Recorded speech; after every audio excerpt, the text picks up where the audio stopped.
آج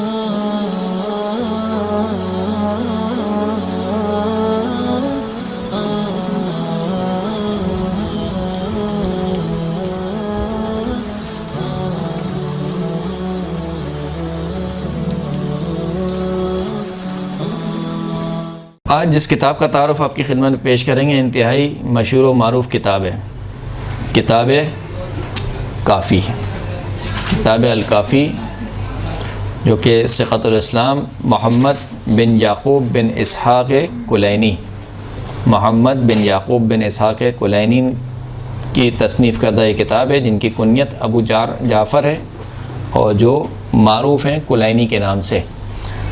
کلینی جو ہے وہ ایران کا ایک علاقہ ہے، شہر رے کا ایک گاؤں ہے کلین، وہاں پر یہ متولد ہوئے اور وہیں پر انہوں نے زندگی گزاری، اس وجہ سے ان کو کلینی کہا جاتا ہے، کلینی۔ اور ان کو رازی بھی کہا جاتا ہے، رازی، کیونکہ شہر رے سے نسبت ہے ان کی، شہر رے کا ہی وہ گاؤں تھا کلین، تو لہٰذا ان کو رازی بھی کہا جاتا ہے۔ جیسے ایک اور ہیں اہل سنت کے، کون ہیں؟ فخر الدین رازی، ان کو بھی اسی وجہ سے رازی کہتے ہیں، شہر رے کے رہنے والے تھے وہ۔ اور دوسرے جو ان کے القابات ہیں، ان کو بغدادی بھی کہا جاتا ہے اور السلسلی بھی کہا جاتا ہے۔ ان کو سلسلی اس وجہ سے کہا جاتا ہے کہ یہ ایک جو دروازہ تھا، جو سلسلہ بغداد جس کا نام تھا، وہاں سے ان کو منسوب کیا جاتا ہے۔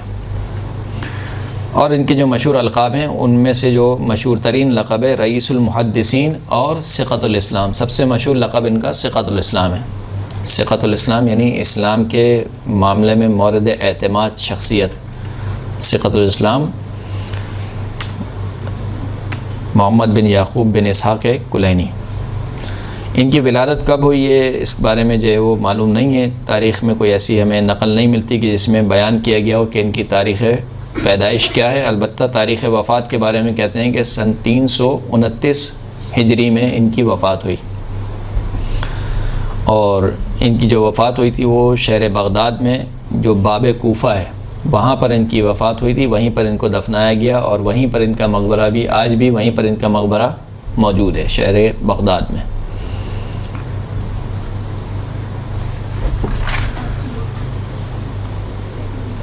محمد بن یعقوب کلینی نے اپنے احادیث کو لینے کے لیے کئی مسافرت کی، یعنی کئی جگہ سے نکلے، اور غالباً ایک حدیث کا مفہوم بھی ہے کہ اگر علم چاہتے ہو تو علم کے لیے سفر اختیار کرو، یعنی علم جو ہے وہ بغیر سفر کے حاصل نہیں ہوتا ہے۔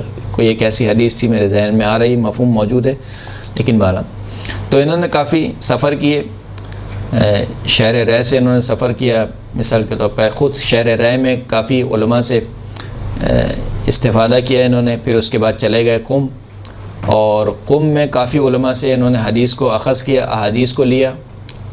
قم کیونکہ گڑھ تھا شیعوں کا ایک طریقے سے، وہاں پر جو بڑے بڑے علماء کرام وہیں پر رہائش پذیر تھے، ان علماء سے انہوں نے استفادہ کیا، وہاں سے انہوں نے احادیث کو لیا۔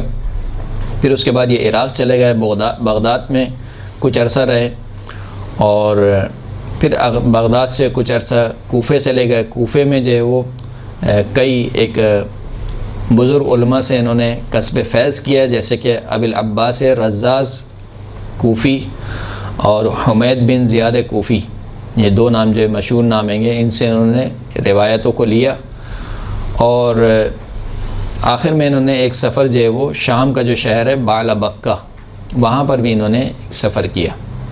غرض یہ کہ انہوں نے علم کی خاطر اور بالخصوص علم دین کی خاطر سفر اختیار کیا۔ آج کل ہم سفر تو اختیار کرتے ہیں، لیکن اگر دنیاوی کوئی علم ہو تو اس کے لیے ہم کہتے ہیں کہ نہیں، ہر مشکل کو برداشت کر لیں گے، لیکن اگر کوئی دین کا علم حاصل کرنے کے لیے جائے تو ہزار مشکلیں کھڑی ہو جاتی ہیں۔ بہرحال تو یہ اس زمانے کے سفر تھے، آج کے زمانے کے سفر نہیں تھے کہ آج کے زمانے میں انسان گھنٹوں میں کہاں سے کہاں پہنچ جاتا ہے۔ اس زمانے میں جب گھوڑوں پر اور خچروں پر اور اونٹوں پر سفر ہوا کرتا تھا، اس زمانے میں آپ سوچیں کہ ایک شخص نے مسافرت کی رے سے قم، پھر قم سے عراق، پھر عراق میں بغداد، بغداد سے پھر کوفہ، کوفہ سے پھر شام، بعلبک۔ یہ ساری مسافرت کسی سیر و تفریح کے لیے نہیں ہو رہی ہے، یہ ساری مسافرت کس لیے ہو رہی ہے کہ کسی طریقے سے کہیں سے قال الصادق اور قال الباقر مل جائے۔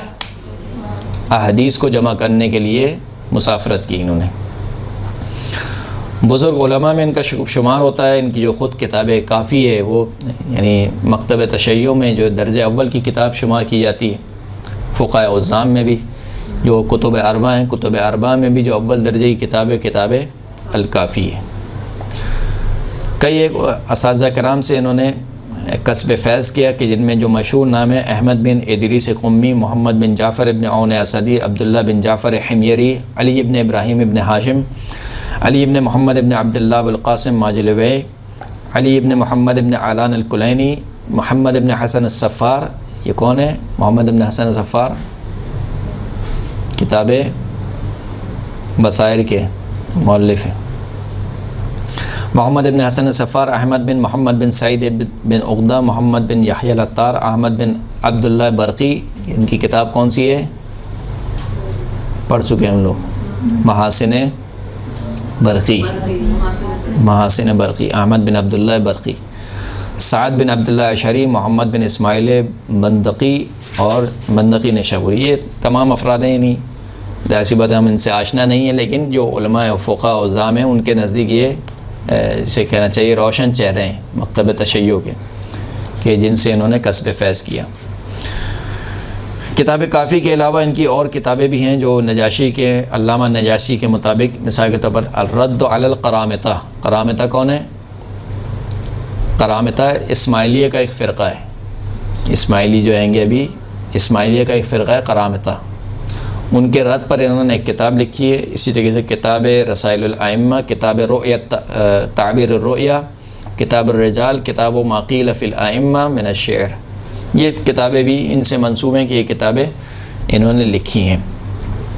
مہم ترین کتاب جو ہے ان کی کتاب کافی ہے، جو کہ ظاہر سی بات ہے 3 حصوں پر مشتمل ہے. اصول الکافی، روضۃ الکافی اور اصول الکافی، فروع الکافی اور روضۃ الکافی. 3 حصے ہیں. اصول کافی میں علم کلام کے متعلق جتنے بھی احادیث ہیں وہ سب جمع کی گئی ہیں. توحید سے متعلق، امامت سے متعلق، نبوت سے متعلق، صفات خدا سے متعلق جتنی بھی احادیث ہیں، ائمہ کی صفات، اور پھر اس کے بعد الگ الگ ہر امام کے پر جو نص آئی ہے اس کو جمع کیا گیا ہے. کتاب حجت، کتاب عقل، کتاب کتاب عقل و جہل، کتاب علم، یہ تمام کے تمام جو ہے وہ اصول کافی میں، یعنی عقائد سے متعلق جتنی احادیث ہیں وہ اصول کافی میں آپ کو ملیں گی. پھر اس کے بعد فروع کافی میں جتنی بھی احادیث جو فروعات سے متعلق ہیں، یعنی احکام سے متعلق ہیں، نماز، روزہ، حج، زکوٰۃ، خمس، جہاد، صحیح عمل معروف، نہی عن المنکر. اسی طریقے سے روضۃ الکافی میں آپ کو اخلاقیات سے متعلق احادیث ملیں گی. جتنی احادیث اخلاقیات کے سے وارد ہوئی ہیں ائمہ اطہار سے، وہ نقل کی گئی ہیں. تو یہ ایک طریقے سے جامع کتاب ہے گی، یعنی فقط ایک حصے کو نہیں لیا ہے کہ فقط علم کلام کو نقل کیا ہو یا فقط فروعات کو نقل کیا ہو، بلکہ جامع علم، عقائد، فروعات اور اخلاق تینوں کو جو ہے وہ جمع کیا گیا ہے. اگرچہ کہ علامہ نجاشی کے بقول اس کتاب کو جمع کرنے میں 20 سال لگ گئے. 20 سال میں یہ احادیث جمع ہوئی ہیں جو آپ کے ابھی ایک کلک پہ سامنے آ جاتی ہیں. ابھی آپ ایک کلک کرتے ہیں سامنے لکھی ہوئی آ جاتی ہے. لیکن اس ایک حدیث کو لینے کے لیے نہ جانے کتنی زحمت اٹھائی ہے علامہ جو ثقۃ الاسلام محمد ابن یعقوب قلینی نے. البتہ کچھ کہتے ہیں کہ یہ جو کتاب ہے، کچھ شیعوں نے کہا کہ آپ ہمیں ایسی جامع کتاب لکھ دیں کہ جس میں تمام فرامین موجود ہوں، اصول سے متعلق، عقائد سے متعلق اور اخلاقیات سے متعلق. تو آپ ایسی کتاب ہمیں جامع دے دیں. تو اس کے جواب میں پھر یہ کتاب لکھی گئی. لہذا کچھ کہتے ہیں کہ شاید جو یہ 20 سال شاید مبالغہ ہے، لیکن کہتے ہیں کہ نہیں، مبالغہ نہیں ہے. انہوں نے احادیث وہی 20 سال میں جمع کی تھیں، لیکن اس کو کتابی شکل ظاہر سی بات ہے جلدی دے دی ہوگی. یعنی جب ایک جمع شدہ کام ہے تو اس کو کتاب بنانا تھوڑا آسان ہوتا ہے بنسبت اس کے کہ کام ہی نہ ہو، پھر اس کے بعد پہلے جمع کیا جائے، پھر اس کے بعد کتاب بنایا جائے. البتہ اس کے نسخوں کے بارے میں کچھ باتیں ہیں، لیکن وہ آپ کے سطح عمومی باتیں، بلند باتیں، لہٰذا وہ یہاں پر ہم ابھی نہیں کر رہے ہیں. اس اعتبار سے کہ آیا کیا اس کی جتنی بھی احادیث نقل ہوئی ہیں وہ ساری کی ساری صحیح ہیں یا اس میں ضعیف احادیث بھی موجود ہیں. ہمارے یہاں کوئی صحیح کتاب نہیں ہے. کسی امام کے دور کی انہوں نے لکھی ہے. جی کسی معصوم کے دور میں لکھی ہے انہوں نے؟ نہیں، یہ غیبت سے نزدیک زمانہ ان کا. امام حسن عسکری علیہ السلام کو؟ نہیں، غیبت سے کہہ رہا ہوں، غیبت، کیونکہ ان کی وفات ہے 329 ہجری میں، اور غیبت کب شروع ہوئی ہے؟ 255 یا غیبت کبریٰ آپ لگائیں 260 اور 329 میں زیادہ فرق نہیں ہے، یعنی اسی غیبت کے دور میں انہوں نے اس کتاب کو جمع کیا ہے. تو اس کتاب کے بارے میں بہرحال کہتے ہیں کہ آیا کیا ساری کی ساری احادیث اس میں صحیح ہیں؟ جیسے اہل سنت کیا کیا صحیح بخاری ہے، صحیح مسلم ہے، یا سیاہ ستہ ان کے یہاں موجود ہیں. ان کو اگرچہ کہ نام ان کا صحیح ہے، لیکن خود اہل سنت بھی کہتے ہیں کہ ان میں سے بعض روایت ضعیف ہیں، ضعیف السند ہیں. تو کیا ہمارے یہاں بھی کوئی صحیح کتاب ہے یا نہیں ہے؟ ہمارے یہاں کوئی صحیح کتاب نہیں ہے. ہمارے یہاں صحیح کیا ہے؟ فقط قرآن مجید ہے، اللہ کا کلام وہ صحیح ہے. لیکن خود کتاب کافی کے بارے میں بھی علماء کے درمیان دو گروہ ہیں. کچھ کہتے ہیں کہ اس کی ساری روایت صحیح روایت ہے، آپ کو سند دیکھنے کی ضرورت نہیں ہے، یعنی ایک روایت بس الکافی میں آ گئی اس کا مطلب یہ صحیح ہے، آپ کو اس کے سند کی زیادہ بررسی کرنے کی ضرورت نہیں ہے. لیکن اس کے مقابل میں دوسرے فقہا ہیں، وہ کہتے ہیں کہ نہیں، اس کتاب میں بھی ضعیف احادیث موجود ہیں. جو افراد یہ کہتے ہیں کہ اس کی ساری احادیث صحیح ہیں، ان میں جو مشہور ترین نام ہے وہ مرحوم نائینی کا نام ہے. یہ بہت بڑا نام ہے، مرحوم نائینی. کہا کہ بطور کلی یہ کتاب جو ہے معتبر ہے، اور وہ معتقد تھے اس بات کے کہ اس کتاب کے جو سند ہے اس کی بررسی، اس کی چھان بین کرنے کی ضرورت نہیں ہے. اور اسی رائے کے جو دفاع کرنے والے تھے وہ محدث نوری تھے. محدث نوری وہ بھی اسی رائے کو کے قائل تھے کہ اس کتاب کی ساری احادیث صحیح ہیں، روایت کی چھان بین کرنے کی ضرورت نہیں ہے. لیکن اس کے مقابل میں جو فقہا ہیں وہ کہتے ہیں کہ جس طریقے سے دوسری کتابوں میں ضعیف روایتیں پائی جاتی ہیں، اس کتاب میں بھی ضعیف روایات پائی جاتی ہیں. اور ان میں جو نام لیا جاتا ہے، اگر متقدمین کا نام لیا جائے تو شیخ صدوق، شیخ مفید اور شیخ توسی. البتہ یہ بھی ادعا کیا آیت اللہ خوئی نے. آیت اللہ خوئی بھی اس بات کے قائل ہیں کہ اس کتاب میں بھی ضعیف روایات موجود ہیں، اور آیت اللہ خوئی کے مطابق شیخ صدوق، شیخ مفید اور شیخ توسی بھی اسی بات کا اعتقاد معتقد تھے، اسی بات کے معتقد تھے کہ کافی کی ساری روایتیں صحیح نہیں ہیں، بلکہ اس میں ضعیف روایت بھی موجود ہیں. اس کتاب کے مضامین ہیں، اگرچہ کہ میں آپ کو بیان کر چکا ہوں، لیکن پھر بھی جو کتاب شروع ہو رہی ہے وہ عقل و جہل سے شروع ہو رہی ہے. کتاب عقل و جہل، صحیح ہے، کتاب باب عقل و جہل. عقل و جہل، عقل کو اساس قرار دیا اس وجہ سے کہ انسان کو بھی جو اشرف المخلوقات خداوند کریم نے بنایا، کس وجہ سے بنایا؟ عقل کی وجہ سے بنایا. وہ عقل سے مراد یہ ہے کہ وہ قوہ مدرکہ، جو درک کرنے والی صلاحیت انسان کے پاس موجود ہے، وہ دیگر حیوانات کے پاس موجود نہیں ہے. لہٰذا عقل کو حجت باطنہ کہا گیا.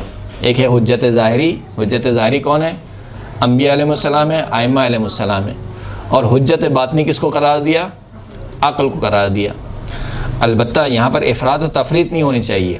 کچھ افراد ہیں جو بالکل عقل گرا، جن کو کہا جاتا ہے فارسی میں عقل گرا، یعنی وہ کہتے ہیں ہر چیز کو عقل سمجھنا چاہتے ہیں. جو ہماری عقل بھی کون سی عقل؟ جو ان کی خود کی عقل ہے، یعنی جو میری عقل میں آ رہا ہے وہ صحیح ہے، اس کے علاوہ سب غلط ہے، چاہے وہ امام کا قول ہی کیوں نہ ہو، نعوذ باللہ. یعنی کوئی حدیث سامنے ان کے لا کے پیش کی جائے کہ بھائی یہ حدیث ہے، بولا نہیں یہ تو عقل کے برخلاف ہے.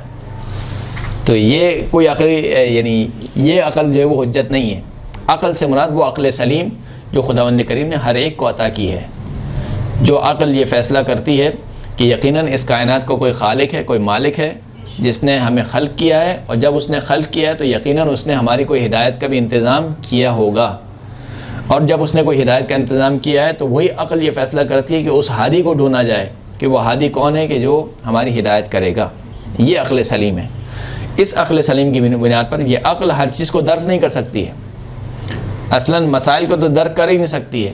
کوئی شخص یہ چاہے کہ اپنی عقل سے یہ سمجھے کہ فجر کی نماز 2 رکعت کیوں واجب ہے، یا اپنی عقل سے سمجھے کہ روزے 30 دن کے کیوں واجب ہیں، یا اپنی عقل سے یہ سمجھنا چاہے کہ مثال کے طور پر خواتین جب مخصوص ایام ہوتے ہیں تو ان کو نماز کی چھوٹ کیوں مل جاتی ہے.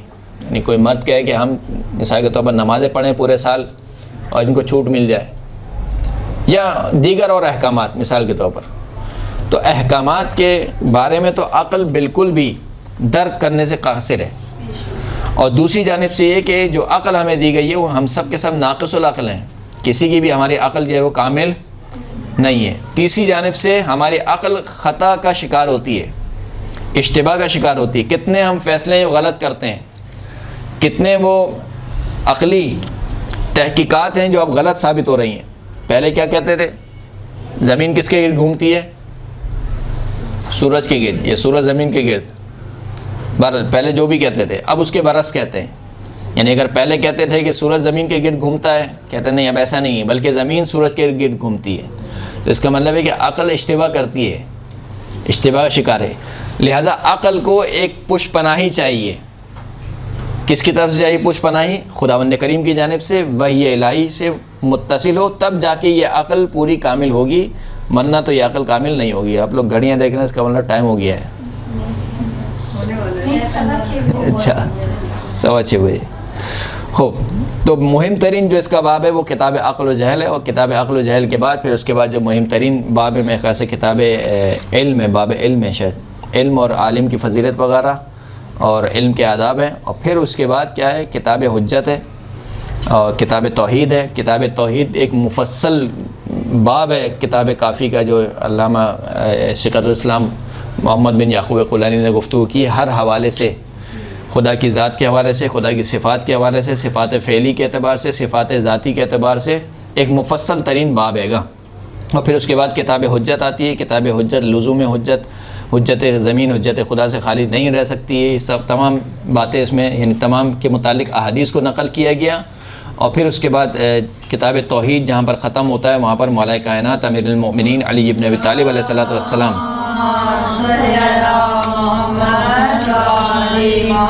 کہ ایک مفصل روایت ہے جس کو کتاب جو وہ جس روایت کا نام انہوں نے دیا ہے جوامع التوحید۔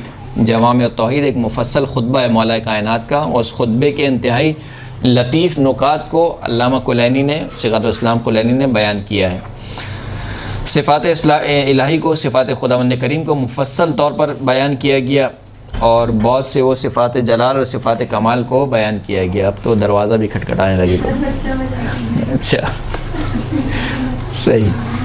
بہرحال پھر اس کے بعد فروع کافی آتی ہے، اور پھر ایک کتاب نوادر ہے۔ کتاب نوادر جو اسی میں ایک طریقے سے کشکول کی طریقے سے مختلف موضوعات پر علامہ کیا بولتے ہیں شیخ الاسلام محمد بن یعقوب کلینی نے جو وہ روایات کو نقل کیا ہے، چاہے وہ احادیث اخلاقیات سے متعلق ہوں، علم کلام سے متعلق ہوں، فضائل ائمہ سے متعلق ہوں، اس میں ان روایات کو جمع کیا ہے۔ وآخر الدعوانا ان الحمد للہ رب العالمین۔